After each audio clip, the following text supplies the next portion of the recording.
From ancient civilizations to medieval kingdoms to our own modern society, conspiracy theories abound about those in control keeping powerful secrets from the people, from all of us. And while the allegations may vary, the overarching questions remain the same. What are they hiding? Why are they hiding it? And where is it hidden? Secret government warehouses. Where are they? And what secrets do they hold? You can't apply federal laws to a non-existent place. Tonight, an investigation to find out. How do people get in here? We'll travel the world looking for answers. From powerful Washington insiders. Would there be military bases we don't know about? At an abandoned military base in Montauk, New York, with investigator Richard Dolan. We're starting to see the disturbances already. In the skies above the legendary Area 51 in Nevada, with researcher Glenn Campbell. Helicopter 9660 Hotel, you familiar with that restricted airspace 3 miles to your west? All the way across the ocean to perhaps the biggest repository of history on Earth, the Vatican. Can we go into the actual archive now? Our investigation will reveal shocking revelations about secret government experiments on U.S. citizens. We were making human guinea pigs out of civilians. Cover-ups about the existence of UFOs. I couldn't tell them what I was done because it was top secret. Potential evidence from a secret base that may provide proof the government has been hiding the truth about extraterrestrial life for decades. It's really not human. It's so unusual. It's like nothing I've ever seen before. We'll speak to informants who divulge details about what's hidden and where. There's thousands and thousands of underground tunnels. And for the first time on network TV, bring you footage purportedly smuggled out of Area 51 of an extraterrestrial. Travel with us on a global expedition to find the truth about secret government warehouses.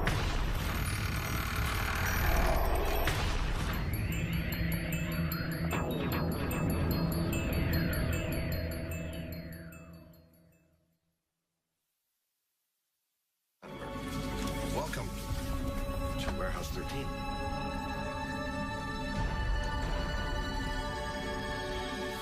The secret government warehouse. It's a concept portrayed in pop culture that has intrigued audiences around the world for generations.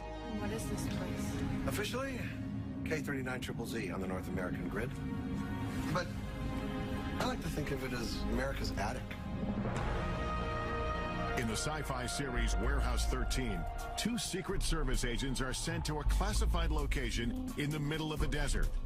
There, they are told they must protect a mysterious government facility full of historical artifacts that have potentially catastrophic paranormal powers. What you're supposed to do is hunt down whatever is threatening to ruin the world's day and neutralize it and bring it here. You're gonna snag it and bag it and tag it. It may seem like a far-fetched idea, but we know there are locations around the world where governments are hiding things. On military bases, in government archives, in underground bunkers. Many of them pertain to national security. But are there other deep secrets inside these restricted areas? What are they doing in Fort Knox or in Area 51? What are they doing in the Vatican that I can't go in and see? The mere fact of refusing to let people in makes the people on the outside question, why are they being shut out and what is actually happening in that secret area or secret meeting? Are there facilities we don't even know about, hiding things we should know about? Some say yes. I believe that there are large numbers of underground facilities throughout this world, a large number of Warehouse 13 type facilities. Everything's in its little compartment, buried away very, very secretly, whether it deals with mind control or UFOs or maybe secret biological weapons or what have you. Secrecy is the norm, not the exception. To answer these questions, we began our investigation in Washington, D.C. We've come to talk with John Podesta, former chief of staff to President Clinton and a longtime advocate for government transparency, to get an inside perspective on just how extensive government secrecy may be. Has the government, in your knowledge, ever gone too far in keeping something secret? I mean, of course the government can go too far and keep it secret, and those habits kind of die hard. We just need to be observant to ensure that the public gets the maximum information that we can provide it. Is there a sense sometimes that the American public can't handle this information? People who are classifying information think the American public can't really handle it or don't need to know it. But I think over the long term, that's really dangerous. I think the American public can handle the truth. But how much don't we know as a society? There are sensitive operations that are kept secret that is critical to the success of those operations. But having said that, there's a lot that's swept into that zone, which for reasons that really are not about security, but could be done because if the public knew, they wouldn't want it being done in their name. One of the biggest sources of speculation is the existence of still classified UFO files. Why has the U.S. not been more forthcoming, opened up more information about UFO sightings, either proving or disproving? I think that's a question that I ask myself. I mean, is there something really in there that the American people couldn't really be made available to? Maybe, maybe it'll seem whatever the government was doing at the time might seem a little silly in retrospect, but so what? I mean, I think the public has a right to know that. While the U.S. government still keeps UFO documents stashed away at a government facility somewhere, other countries are finally coming clean. In 2008, the UK declassified its UFO records. And for the first time, witnesses, including members of the U.S. military, have been able to publicly come forward with their stories. I couldn't tell them what I had done because it was top secret. Milton Torres is a retired U.S. fighter pilot. In 1957, while stationed in the UK, a strange assignment came over his radio. They had informed me that this was going to be an active firing mission. Then they said, this is an unidentified flying object. We want you to shoot this thing down. When Torres reached the designated coordinates, a giant object appeared on his radar screen. It was doing maneuvers that I couldn't follow. It would stop and then take off, right angles. I got in, within 20 seconds to go, when all of a sudden it just disappeared. I mean, it took off something like 10 times the speed of sound. This is faster than anything we have on the drawing board. I was afraid for my life. Torres returned to base and was ordered to never reveal what he saw in the air. They said that this mission has been declared top secret. You're not to discuss this with anyone, not your wife, not your commander, not anyone. If you violate top secret instructions, you can go to jail. To this day, Torres does not know what it was he saw on his radar screen, but he has his suspicions. I don't think we're alone. And whoever built that machine knew a hell of a lot more than I did. Could stories like Torres's still be under lock and key within the U.S. government's UFO files? Even some politicians believe the answer is yes. Former Arizona Governor Fife Symington, who witnessed the unexplained Phoenix lights, believes it was a UFO and that it was covered up by the U.S. government. I witnessed a massive delta-shaped craft that silently navigated over North Phoenix. We want the United States government to stop perpetuating the myth that all UFOs can be explained away in down-to-earth and conventional terms. And Ohio Congressman Dennis Kucinich says he witnessed a UFO as well. Congressman Kucinich, did you see a UFO? I did. It was unidentified flying object, okay? It's unidentified. I saw something.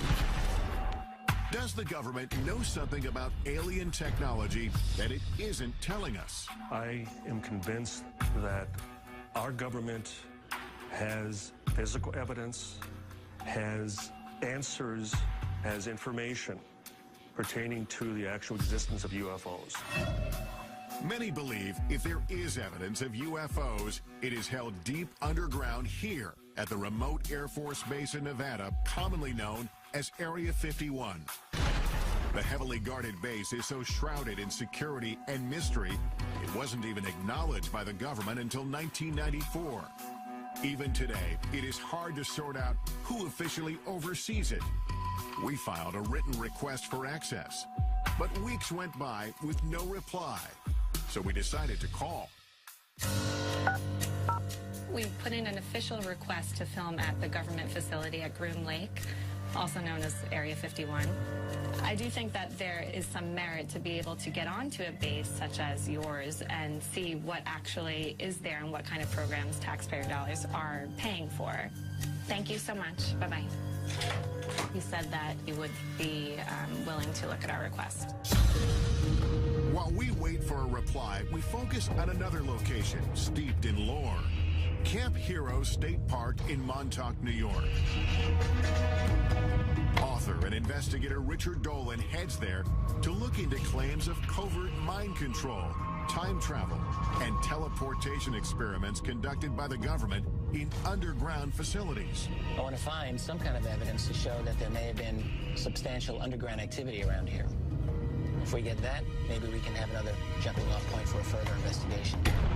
From 1942 to 1982, Camp Hero was a military base where servicemen were often on the lookout for enemy planes or submarines. But according to Stuart Swerdlow, the base also had a darker side. He claims that from 1970 to 1983, the government experimented on him at Camp Hero as part of a program he calls the Montauk Project. It was actually begun as a project for mind control, programming, genetic manipulation, and esoteric weaponry. Part of the Montauk Project involved time travel or opening up dimensional doorways from one point to another point. Swerdlow says he, along with thousands of other people, were taken off the streets and from their homes and brought to an underground facility at Camp Hero. The Montauk base on the surface was a derelict or old Air Force base. Underneath, there were 9 levels where the operations took place. There were centers where they would keep people sequestered. It may sound far-fetched, but the U.S. government conducting secret experiments on Americans without their permission is not. It has hidden programs from its citizens in the past and stashed away or destroyed the evidence. Like the medical research done for 40 years on poor black men in Tuskegee, Alabama. They were secretly mistreated for syphilis by the government in an effort to see how they would react. It's only one of the insidious programs uncovered over time. At the height of the Cold War, we now know that the United States military was using the American people as guinea pigs, basically releasing radiation into populated areas to see how fast radiation would spread. The military was experimenting on people without their permission, injecting people with plutonium, which is, of course, one of the most toxic chemicals known to science. They even gassed the New York subway system. But perhaps the most shocking programs involved mind control experiments carried out from the 1950s to the 1970s. The most infamous among them was MK Ultra. MK Ultra was a top secret project to see whether or not mind control was a possibility. The military and the CIA began to look into the possibility of LSD, mind-altering hallucinogenic drugs that could brainwash people. Well, the consequences of this, of course, are enormous because this was uncharted territory. People went crazy. We were destroying people's minds. Retired Army officer Michael Bailey says he was one of the military's test subjects. They said the tests were safe. There was nothing to be scared of. Bailey was stationed at the Edgewood Arsenal military base in Maryland in the mid-1970s after volunteering for what he thought was a program to test uniforms and equipment. They explained that we were going to be testing equipment of the battlefields of the future, and it sounded exciting. But in fact, Bailey says he and hundreds of other soldiers were injected with LSD and other harmful drugs or exposed to dangerous gases to see how they would behave. We obtained this once restricted training video shot by the military, which shows some of the effects of the experiments conducted on their own men stationed at Edgewood. 6.5 hours after exposure time, the confused volunteer needed help as he attempted to traverse part of an obstacle course. At this point, hallucinations and other mental disturbances were evident. Looking back, Bailey believes his government betrayed him. You trusted the government, you trusted the Army. It was a bunch of lies. There was a lot of harm done at Edgewood Arsenal. More than 100 of these mind control experiments were conducted at military bases, in hospitals, and at leading universities like Princeton and Harvard. But these programs had some disastrous consequences. There were a number of suicides, a number of unsuccessful suicides. One man who had been dosed with LSD actually tried to commit suicide on his front lawn in front of his children and was in what's commonly called a flashback state. The truth behind MK Ultra was only revealed in the mid-1970s. All the classified documents were ordered to be destroyed by the head of the CIA. But about 10 boxes of financial records were overlooked, and a small portion of the dark truth was uncovered. The thing about MK Ultra we have to remember is that we have very little information about the specifics of the programs, and that is because most of those records were destroyed. Without comprehensive records about who exactly was involved, some speculate that MK Ultra victims may have changed the course of history. The assassin of Robert F. Kennedy, Sirhan Sirhan, has been speculated for a long time to have been a mind control victim. At Harvard, it's interesting to note, one of the students involved in the experiments there was the Unabomber. If experiments like MK Ultra took place without public knowledge, is it possible the Montauk Project is another example of a government program that to this day remains classified? We only learned about MK Ultra by accident. It could so easily be the case that had all those records been properly destroyed, to this day, all MK Ultra would be rumor. When I think about that in connection with something like Montauk, it makes me think that it's just possible that the Montauk Project remains rumor because simply the guys running the security did a better job than they did with MK Ultra. Could the U.S. government have been conducting experiments inside secret underground bunkers at this retired military base? That's what Richard Dolan is hoping to find out. If the claims about the Montauk Project are true, that'll change everything about what we think we know about this world. And I have to say, if you're going to have a secret program, then Montauk is a great place to have it in a lot of ways. It's very remote. I think that it's possible that there has been some strange activity going on under there. Since the base is now a state park, we asked park officials for permission to access any underground areas. But they said they are not aware of any tunnel system in Camp Hero. Dolan has heard otherwise. I'm told that there are interesting structures in this area. Tunnels I've read about. I want to see something. And what he finds may change what we think about the Montauk Project. What the hell is this? What is this?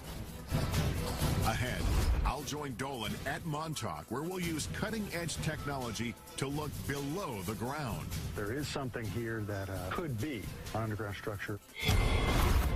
Later, I'll examine potential evidence that could prove the U.S. military has been covering up the existence of extraterrestrial life for years. Could this be the smoking gun that we're all looking for? But first, I'm heading to Rome, Italy, to try to get past the Vatican gates and into one of the most mysterious repositories in the world, the Vatican Secret Archives. No one knows exactly what secrets are in the Vatican archives. They are so huge. All this when Inside Secret Government Warehouses continues.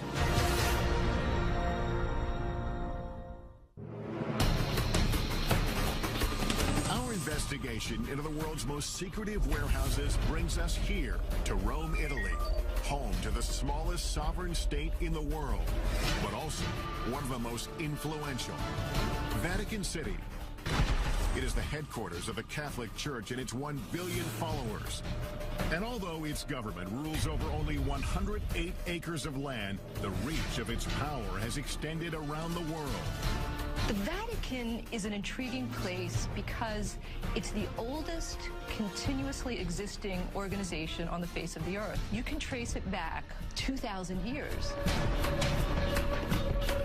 The Vatican's role in shaping history is well documented, and some of it, like its support of the arts, is proudly on display here. It's one of, if not the greatest, repositories of art, history, tradition, theology, and written material in the world. It is a treasure trove.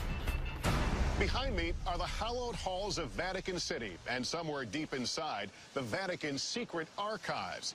52 miles of shelves holding thousands of documents. It is perhaps the richest repository of history in the world, and yet it is off limits to almost everyone.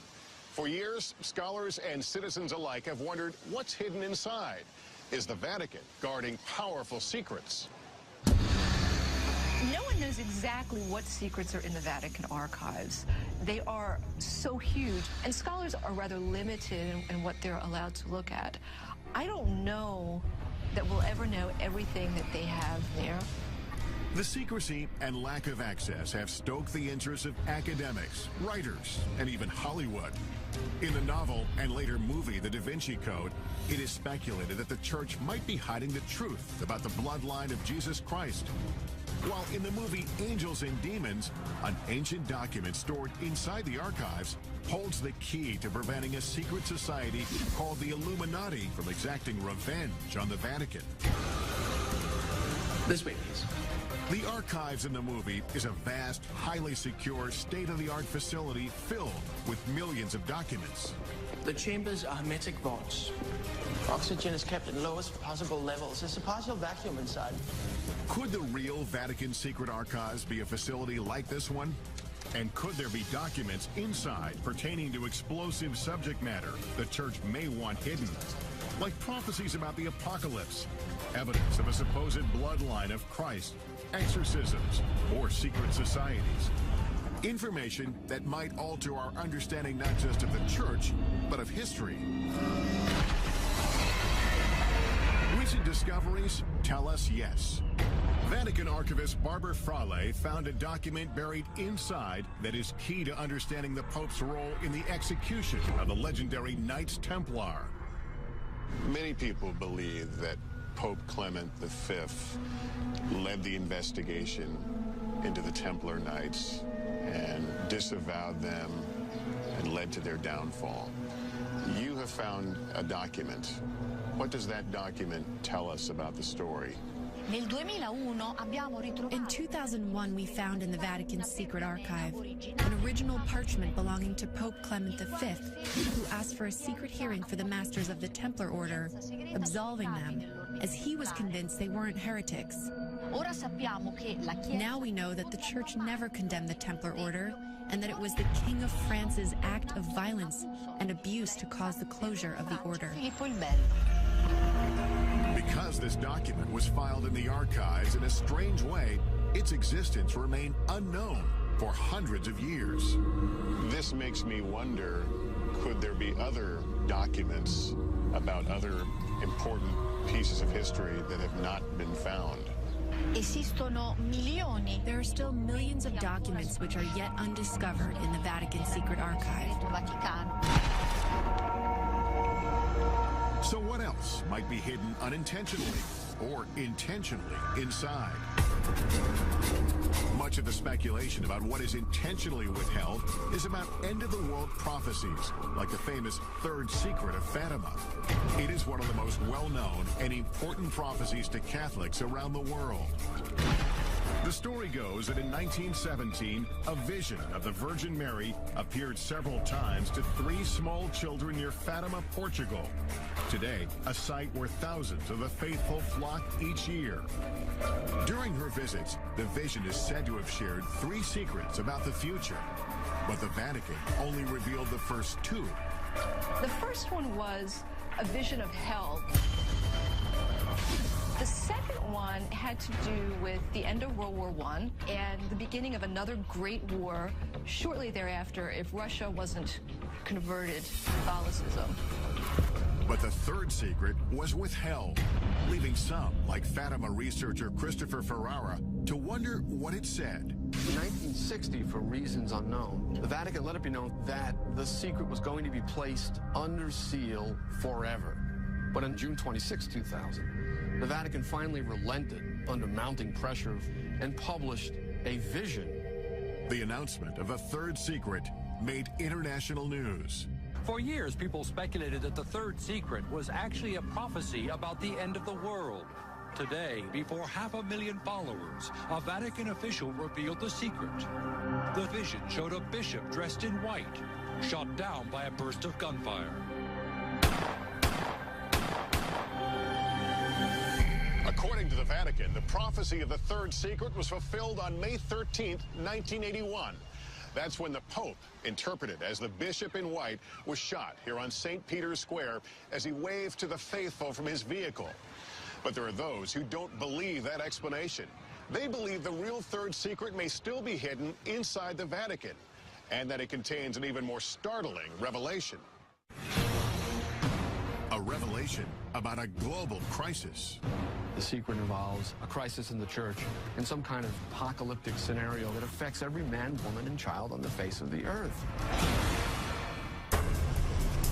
I've been granted rare permission to enter the archives with our cameras to see what's inside.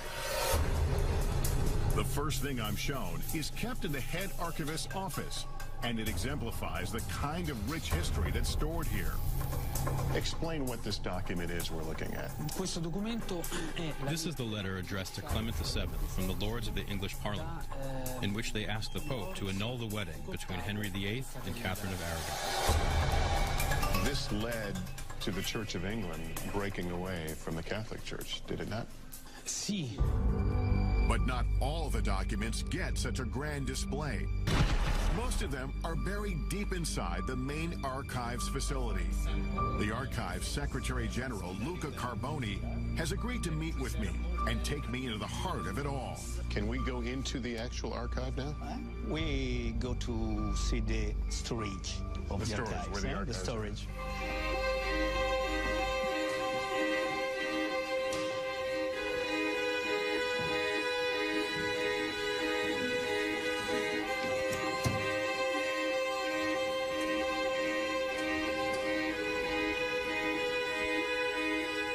We arrive at the main facility, and I'm instantly overwhelmed by the massive number of files that are before us.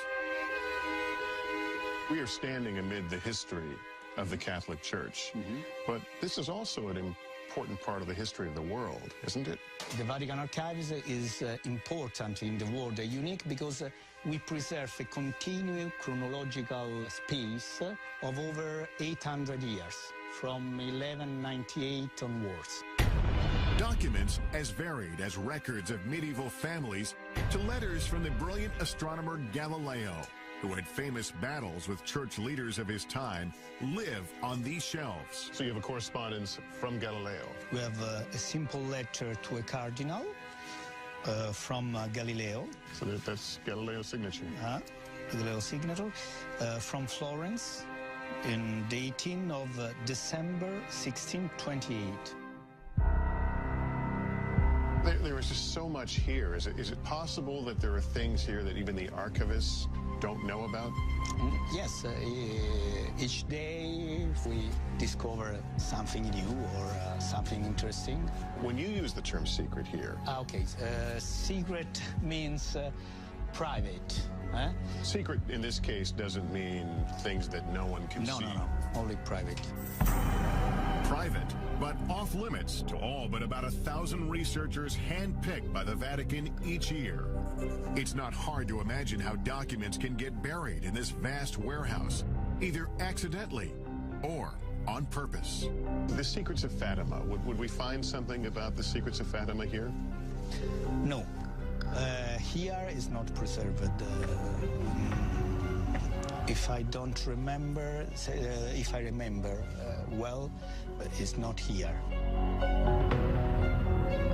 But then, where is it? Are there other secure places within Vatican City? Even within this facility, there are areas that are restricted, like the parchment room, holding some of the oldest and most important documents.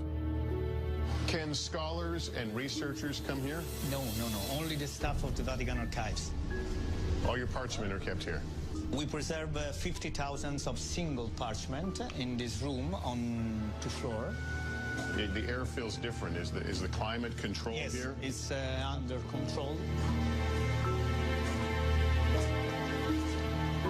And what is in here? Here we have the famous Templar trials. The 3 meters of parchment rolls. But we can't see it? No, it's close. There's no doubt that this repository is one of a kind. But the Vatican has not shown us evidence to prove or disprove the rumors of secret documents being stored inside the archives.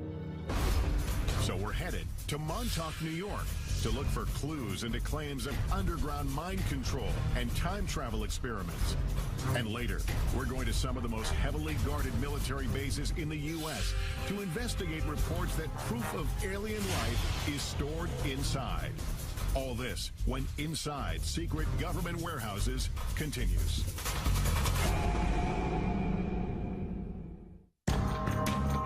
We're on a quest to uncover the world's most elusive government warehouses and the secrets that may be buried inside. Our investigation returns to Camp Hero State Park in Montauk, New York. We're looking into claims about the so-called Montauk Project.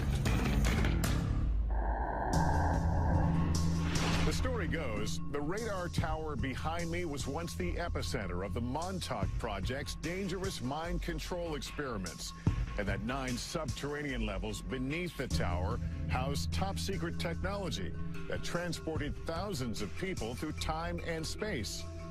But do those underground facilities really exist? According to the United States government, there are no underground facilities at Montauk. Of course, you have to bear in mind that the United States government does almost certainly have many underground facilities that they don't wish to acknowledge. Author and investigator Richard Dolan has agreed to meet me at Camp Hero to take a closer look. Can we establish there's something underground? The thing that I've been thinking about is it's impossible to establish the veracity of the claims of the people themselves, but if we can bring some kind of instrumentation to take a look below the ground, I'm thinking ground-penetrating radar, we might be able to find out one way or the other if there's anything that we can notice. At least confirm some parts of the story. According to Stuart Swerdlow, he, along with thousands of others, were brought here to be programmed or mind-controlled.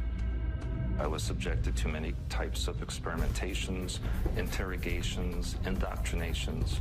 I was used in the time travel experimentation. To do this, Swerdlow says he was sequestered in facilities directly beneath the old radar tower. Deep underground, he says, there were 9 levels of rooms, and within those rooms was a device called the Montauk chair. Looked kind of like a dental chair that the person would sit on. There'd be a headset that would go over them. There were huge computer banks around that location. And there would be the psychic who would be sitting in the chair and generate thoughts electromagnetically into this device, which would be amplified and stored on the computer so that it could be amplified and transmitted. But mind control wasn't the only concept being tested at Montauk, Swerdlow says. According to him, they were also experimenting with time travel and teleportation using strange technology. It's like a huge mirror frame, and in the frame there is technology that creates vibrational frequencies that can match points in time and space, and you literally walk through. and that is how they transported people from Montauk. If Swerdlow's claims are true, it would completely change the way we see the world. Up to this point, time travel and teleportation have simply been concepts explored in pop culture, in movies like the Philadelphia Experiment and Back to the Future. But were teleportation and time travel experiments like these taking place at Camp Hero? We asked the military about the existence of these experiments and underground spaces at this former base. After speaking with several different departments and officials, we still didn't get a clear answer. But theoretical physicist Michio Kaku says time travel and teleportation are not possible with current technology. Claims about the Montauk Project talk about teleportation, time travel. But let's be blunt about this. The United States military, the most powerful military on the planet Earth, simply does not have enough energy to bend space and time into knots. Still, we know the government does have a history of experimenting on unwitting Americans, especially with mind control. So we've brought in the latest technology to help us determine if there's anything underground here. Jamie Harmon and Dan Welch are ground-penetrating radar technicians. The technology they have should be able to detect anomalies underground. I know this is ground-penetrating radar, but explain to me what you can do with this. This orange box here, this is the radar pulses going down into the ground. When they meet something with a different material property like stone or something metal, we'll get a reflection which will bounce back to the surface. So if you see a man-made tunnel or something, it would show up pretty clearly on that? Mm-hmm. You know, it takes a little interpretation, but it will show up on the screen. Today, the area around the radar tower is completely off-limits, fenced off with warning signs. The park says it's because of concerns about falling debris, but Swerdlow says otherwise. The reason there's a fence around the radar tower is because underneath there is the main part of the Montauk base. They don't want people going in there. The entrance is sealed. But the park has granted us rare access to the restricted area surrounding the radar tower, with a stern warning not to get too close to the rusting satellite dish. It's pretty strong reflection. Our time here is limited, so we decide to split into two teams. Dolan goes to do a quick pass with his Geiger counter to see if there are any anomalies around the radar tower. It's basically reading at just under 10, which is very low. When he finds nothing strange, he goes to search for potential entrances into any underground spaces. Meanwhile, our ground-penetrating radar team gets to work surveying the area beneath the tower. Turn ourselves around here. And right off the bat, we start to get some strange readings. So, yeah, we're starting to see the disturbances already. This is the very beginning of what we were expecting to see for the anomaly. So we know it starts here. Yep, and it's pretty strong. And we're looking at about 10 feet in depth. This being the surface here, so it's a very distinct start to it. Yeah. Mm-hmm. In the meantime, Dolan is canvassing some of the surrounding wooded parts of the park. According to Swerdlow, there's an entire network of underground tunnels throughout the area. On the old base, you do see manhole covers or just even entrances that are covered by metal plates. Allegedly, some of them, they say, are for sewer systems or rainwater draining and that kind of thing. But those were once escape hatches for the underground area. This is one of the many manholes that's said to be in this area. There's some water. There's a water pipe here. A ladder going down. It looks like it's been backfilled. All right, I'm going to regret this, I'm sure. I want to see how deep it's in. I wonder if they could have been designed as a water drainage. Maybe there's a lot of water usage at that facility. Why do you need a ladder going into a water drainage hole? Dolan finds several of these uncovered manholes, but they lead no further than 7 feet down. So he returns to check on me and the GPR team, and we are getting compelling readings. We did a number of passes right around this area here, and down about 10 feet or so, it looks like we're getting the surface of something interesting. But you're also seeing it's rather flat. Mm-hmm. It does have a nice flat surface to it. So, given this area here, the topography of this hill, how it slopes down, if something was flat, it might be more evidence that it could be, more man-made. In other words, it appeared that it could be a roof of something that even went below. Sure, could be the top of top of an underground chamber. It's the most compelling evidence. Well, it's about par for the Montauk mystery because it gives us a little bit of something, but not enough to really say yes. But here's the deal: it's about 10 feet below us, and if there are 9 levels, apparently we would only see the top level. That's correct. Yeah. So there's no way of knowing what would be beyond that. What the GPR technology has uncovered may be just a first step to determining if there's anything underground. But without the park's permission to start drilling, there's no way to be certain. But that doesn't mean our investigation ends here. We still have one more place to look for proof of underground facilities in the area. The tunnel systems that exist under the town of Montauk and Montauk Manor still exist.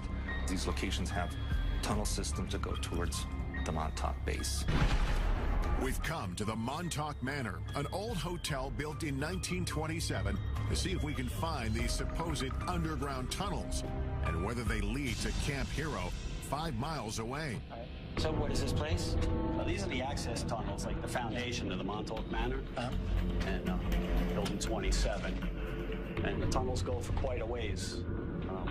Jimmy Hackett works at the manor and has been exploring these tunnels for decades. Have you gone through the whole route of I've gone through a big portion of it, but there's still some unexplored sections back there that I haven't been through. Have you ever explored Camp Hero? Yeah, I did. Actually, when we were younger, we played up there while it was actually a working Air Force base. We found, I don't know what you call them, but they were tunnel-like. We'd climb down metal rebar ladders into these square tunnels. Are those the manholes that we're talking about? These are different? Yeah. These are cement square with metal lids. And those are now sealed over? Yes. Yeah, I've heard they were filled with cement. But there are tunnels under Camp Hero? Yes. We start to make our way through these tunnels. They quickly get lower, narrower, and harder to navigate, with no end in sight. No, we can get through here. Can we get through? Alternate. Yeah. A lot of cobwebs down here. A lot of cobwebs, and just keep going. Comes around to the right. Oh, great. This could go on forever. Okay. Come on up here and take a look at this. We finally get to a point where it is no longer possible for 2 people to keep moving forward. He's gone ahead a little bit to see exactly how far it really goes. I can't believe it goes this far. Neither of us can figure out why you would have a crawl space of this length under this building. Richard, can you hear me? My way back here. I couldn't find the end of it. I'm here. It's very, very long. And one end is a dead end, but then it branches off and it goes into several different directions. I could imagine people getting temporarily lost down there anyway. I think as far as either of us goes right now? I think so, yeah. These seemingly never-ending tunnels add another dimension to the Montauk mystery and keep the story alive. We may never know the truth about the Montauk Project or about what may have taken place here at Camp Hero.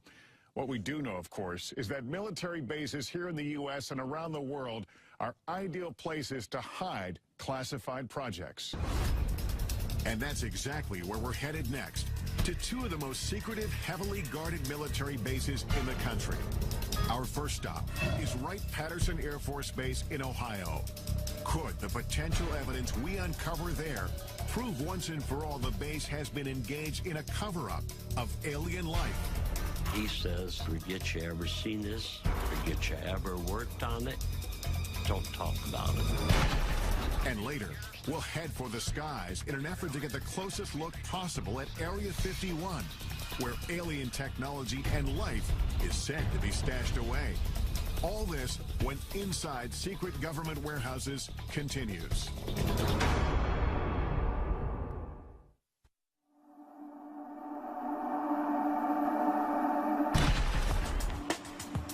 Our search for the truth about secret government warehouses has taken us on a global journey. We've been to Montauk, New York to explore allegations of mind control and time travel experiments underneath an abandoned military base. And we've traveled across the Atlantic to delve into the depths of the Vatican's secret archives in search of answers to age-old mysteries. As our investigation deepens, we check in at our nation's capital, where we are still looking for answers and access. We made that request via fax 4 weeks ago, and we haven't heard anything back. We would love an opportunity to go to the facility and tour it. For weeks, we've been calling the Air Force requesting permission to get inside Wright-Patterson Air Force Base in Ohio, and what may be the most secure military base in the United States, the legendary Area 51. Oh, you've never allowed visitors out there? After phone calls to multiple government agencies, we finally reach an Air Force representative who agrees to review our request one more time. Thank you so much. I would appreciate that. The Pentagon's reluctance to let us into these military bases only fuels our curiosity. Could they be hiding more than military secrets inside? And are there other bases, or even warehouses like the one depicted in the sci-fi series Warehouse 13 that we don't even know about? And that is exactly what we do here. We take the unexplained, and we just safely tuck it away in this supersized Pandora's box. Washington insider John Podesta says the idea of a central warehouse is a myth. There's, of course, not one single place that classified information is distributed across the country and across the globe. Could there be military bases we don't know about? Could there be places underground? Well, if we don't know about it, how do we know? Officials at Wright-Patterson Air Force Base decline our request for an interview. But we are able to speak with Congressman Michael Turner, who represents the Dayton, Ohio district where the base is located. Wright-Patterson Air Force Base is known as the largest Air Force base in the world. It has over 20,000 people who work inside the fence, largely in research and development. It has been involved in every plane for the military, starting with the Wright brothers plane, going straight through to stealth. Turner acknowledges Wright-Pat's classified research has inspired theories about extraterrestrial technology stored on base. Whenever you have a base, it's 8,000 acres and only 10 planes. There's a lot of research and development that's going on, and there's a lot of speculation. Speculation fueled in part by Wright-Pat's role in the infamous Roswell incident of 1947. The government has issued at least 4 different official explanations about what actually crashed in the New Mexico desert. And while theories may vary, certain facts are indisputable. A declassified FBI memo dated July 8, 1947, indicates the wreckage purporting to be a flying disc was secretly flown 1,500 miles to Wright Field by special plane for examination. After the Roswell incident, Wright-Pat became home to Project Blue Book, an official government investigation into UFOs. Well, I think people who were interested in UFOs certainly looked to the Air Force to have some kind of greater knowledge about what had occurred than merely those who had witnessed them and what their beliefs might have been. The Air Force investigated more than 12,600 UFO sightings. 700 of them remained unexplained when the government terminated the project in 1969. UFO author Donald Schmidt says Blue Book was flawed from the start. The true hardcore cases were going upstairs, we're going above Blue Book to something that we'll never know about. Retired Air Force Captain Robert Collins spent 22 years in the military, 6 of them at Wright-Pat. I had a top secret SCI, or Special Compartment and Information Clearance. Honorably discharged in 1988, Collins says he has come forward because he wants the military to stop covering up the secret UFO research he believes it has been conducting at Wright-Pat for decades. It deals with all the black programs that the Air Force has, including all the classified, super secret reverse engineering programs for UFOs. There are witnesses who support Collins's claim and say they had access to extraterrestrial evidence on the base. According to one account, officials at Wright-Patt revealed the Roswell wreckage to an elite group of men from the prestigious Air War College who were sent there on assignment. Among them was a lieutenant colonel named Marion Magruder. He said they were trying to determine whether they were going to make public something that had recently happened. A fighter pilot in the Second World War, Magruder, known by his combat moniker Black Mac, was no stranger to military operations. But this mission was unlike any other. It was so highly classified, he only revealed it to his family 50 years later when he was dying. He said, I want to tell you that we're not alone. Magruder spoke vividly of a shocking encounter with an extraterrestrial being. I had quite a bit of empathy for him, and he said he was more humanoid than alien, but he had a much larger head, larger eyes, long, slender arms, thin little legs. He appeared to my father to be very sad. Magruder struggled silently with what he saw until the last days of his life. My father said we killed him because of the experiments and stuff. That had an incredible impact upon him. And it may be that his memories weren't all that haunted him. There would be some people come to visit him to discuss that situation with him. Whoever it was, and I never knew who it was very interested in making sure that secret was kept. The Air Force referred us to its 1985 fact sheet that addresses persistent UFO rumors. It says there are not now, nor ever have been, any extraterrestrial visitors or equipment on Wright-Patterson Air Force Base. Yet, over the years, questions have grown. Suspicions sparked by testimony from former employees, including Robert Collins, who says underground facilities are strategically hidden throughout the base. Never find it unless you knew where to look.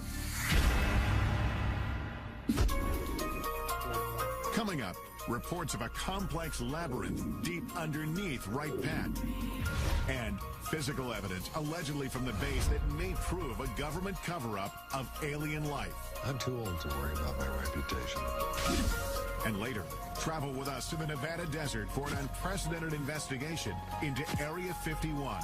If the public ever really knew what happened at Area 51, they'd want to burn the place down. All this and more when Inside Secret Government Warehouses continues.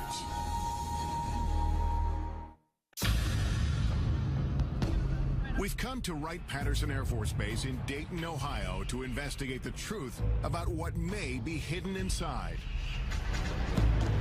Is this base ground zero in a government conspiracy to cover up evidence of alien life? Many UFO researchers believe so. They have the proof. They have the physical evidence. To this day, everything still points to Wright-Patterson Air Force Base. According to retired Air Force Captain Robert Collins, the next building is 620. These civil engineering drawings show entrances to a massive complex of tunnels and vaults located under the base, which leads to a set of stairs. Combining data from 25 years of research with information leaked to him by unnamed sources, Collins describes what he believes he's under the surface. All these tunnels and vaults are completely independent of anything else in the Wright-Patterson Air Force Base. 60 feet down below ground. And then there's a limestone rock bed, which is anywhere from 10 to 15 feet thick. So you may be as far down as 70 feet. You're looking at probably the size of a couple football fields at least in length. There's roughly 4 big vaults. They're about 100 by 100 feet in size. They got carpeting on the floor of the tunnels, and you could drive a pickup truck through them. Collins says the most remarkable secret isn't the underground complex itself, It's what he says the Air Force was and possibly still is hiding inside. The things that were stored in these vaults were, of course, bodies, alien bodies, all the cryogenic equipment used to support and maintain and preserve those bodies, and medical examination tables and biological testing equipment. The Air Force denied our request for an interview with a representative from the base. But local Congressman Michael Turner says plenty of classified information is at Wright-Patt, and it's all with good reason. A lot of the things that are going on at Wright-Patterson Air Force Base are secrets that need to be protected. There are things that are in development, research that we're doing, possibly for capabilities for us in the future, or even how we're looking at our potential adversaries. A statement issued to us by the base says the evolution of virtually every Air Force aircraft flying today can be traced back to Wright-Patt. They tell us current developments include material that can sense and then heal its own cracks, as well as bird and insect-sized aircraft capable of swarming. One of the few reporters allowed on base to investigate the legends of UFOs at Wright-Patt is Emmy Award-winning newsman Carl Day. An awful lot of unanswered questions, and tonight we're going to try and sort out facts from fiction. And they said, well, come on in and look and see if you find anything. This is at the invitation of the Air Force. Aware of reports about underground chambers, Day asked to be escorted to the lowest level of Building 620. The tunnel that I went through was certainly not big enough to drive a truck through, and we had to duck out of these tunnels because they were very low. While Day didn't find hidden tunnels, he uncovered something even more shocking. It was a small mandible, which is the lower jaw of something. In the course of his reporting, Day met a dental technician from a Veterans Affairs hospital 15 miles outside of Wright-Patt, who said he had worked on a strange impression of a mandible brought from the base. At the time, the man was so afraid to tell his story that he didn't reveal his name or face. Never seen anything like this before in human or animal. Neither one. Today, at 81 years old, John Musgrove speaks undisguised for the first time. I'm not going to be around too many more years, and I'd like for this story to be out, you know, because I don't think the federal government is ever going to come out and say, yes, there are aliens and they are visiting us. Musgrove says that in October of 1979, two uniformed men he recognized as officers from Wright-Patt came to the VA hospital to obtain a cast of a dental impression. There was no blood and saliva. It was just dry as a bone. And I noticed right then and there I had something unusual. I thought to myself, my God, what have I got here? When Musgrove finished the assignment, his boss made it clear not to speak of what he saw ever again. He raised his hand up like this with the impression, looked at me and crushed it and threw it into the trash. And that's when he says, forget you ever seen this, forget you ever worked on it, don't talk about it. The impression was broken, but Musgrove dug the pieces out of the trash and put it back together so he could duplicate the cast. Convinced the mandible came from a skeleton stored at Wright-Patt, Musgrove gave a copy of the cast to Carl Day to investigate. But the case went cold when nobody Day showed it to could identify its origin. I didn't want anything to happen to it, just in case. So it's in a safe deposit box. And I've got the key.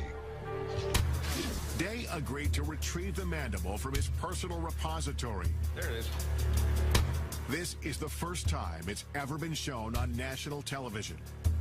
I would love to know if this is indeed representative of true aliens' lower jawbone. You can imagine how small the head must have been. 30 years after the cast was made, pressing questions remain. Could this be the smoking gun that we're all looking for? That final proof that indeed we're being visited by aliens? It proves one thing. There's something other than human and animal. Coming up, does this mandible hold the secret to extraterrestrial life? a leading dental anthropologist weighs in. And that's not even close. Right. But first, join us in the Nevada desert. Doesn't it make you wonder what's in there that has to be so secret that they'd kill? As we examine exclusive video that may expose what happens inside the most secretive military base in the United States. When Inside Secret Government Warehouses continues.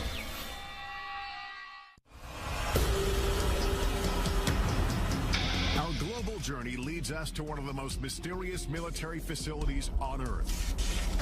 The legendary Area 51. Area 51 is a black facility, which means it was created to deny its very existence. You can't even approach it. It's so heavily guarded. So it's really hard to know exactly what the government is doing.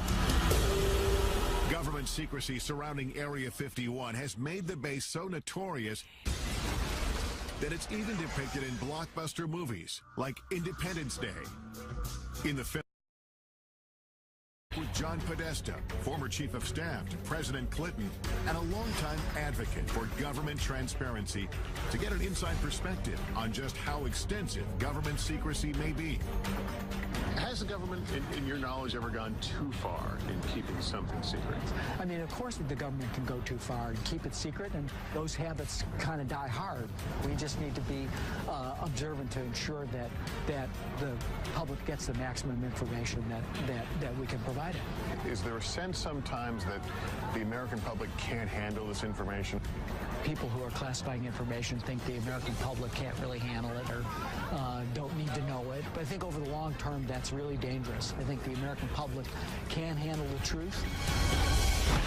But how much don't we know as a society? There are sensitive operations that are kept secret that is critical to the success of those operations. But having said that, there's a lot that's swept into that zone, which for reasons that really are not about security, but could be done because if the public knew, they wouldn't want it being done. And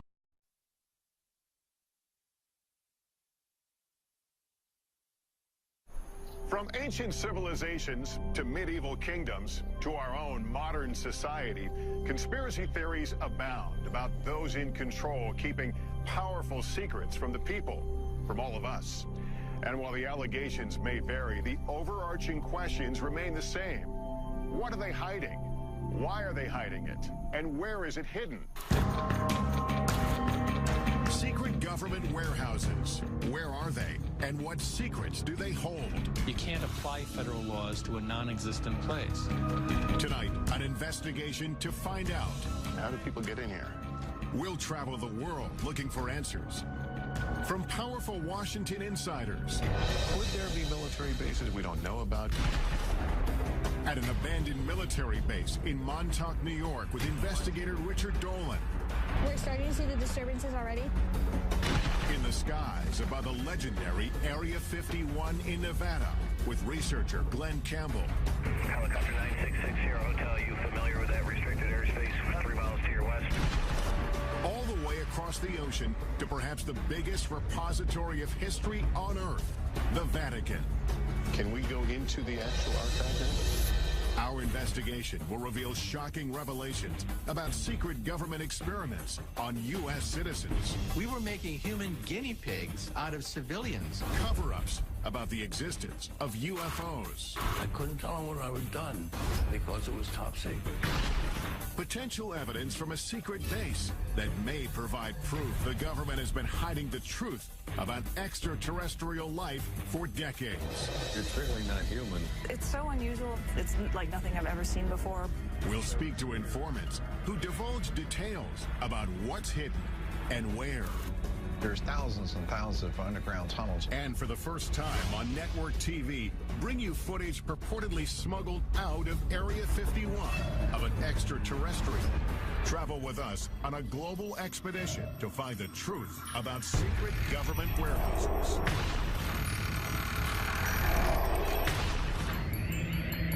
Governments are hiding things on military bases, in government archives, in underground bunkers.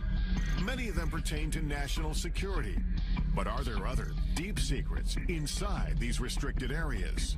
What are they doing in Fort Knox or in Area 51? What are they doing in the Vatican that I can't go in and see? The mere fact of refusing to let people in makes the people on the outside question why are they being shut out and what is actually happening in that secret area or secret meeting.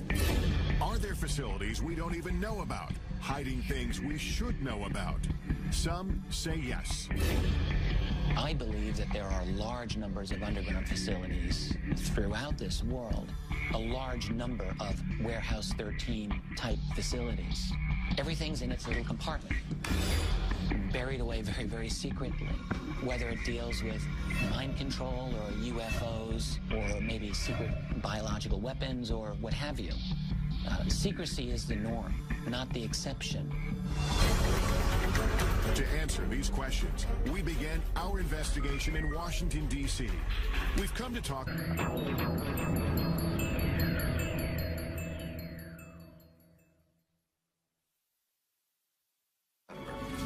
Welcome to Warehouse 13.